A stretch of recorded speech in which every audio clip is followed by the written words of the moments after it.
Chama cha Demokrasia na Maendeleo Chadema kimeeleza kusikitishwa na mwenendo wa ofisi ya msajili wa vyama vya siasa nchini, kikidai ofisi hiyo imekuwa ikichukua nafasi ya kisiasa dhidi ya vyama vya upinzani badala ya kusimamia haki na usawa katika mfumo wa vyama vingi. Kupitia barua iliyosainiwa na katibu mkuu wa chama hicho John Mnyika Mei 20 mwaka 2026, Chadema ilijibu barua ya msajili ya Mei 7 mwaka 2026 iliyokitaka chama hicho kujieleza kwa nini kisifungiwe au kutozwa adhabu kwa madai ya kukiuka sheria ya vyama vingi vya siasa na kutoa matamshi yanayohatarisha amani na usalama wa nchi. Chadema imesema haki ya kutoa maoni ya kisiasa, kuikosoa serikali na kushiriki mijadala ya kitaifa inalindwa kikatiba, hivyo haiwezi kuzuiwa kwa tafsiri za siasa au za kibaguzi. Pia chama hicho kimehoji hatua ya msajili kutaka maelezo, huku akitaka chama hicho kujitetea kabla ya tuhuma kuthibitishwa, kikisema ni kinyume na haki ya kujitetea chini ya ibara ya 13 kipengele cha 6 ya Katiba ya Jamhuri ya Muungano wa Tanzania.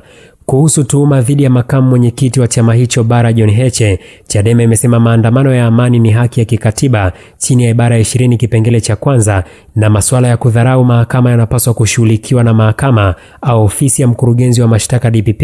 na si msajili wa vyama vya siasa.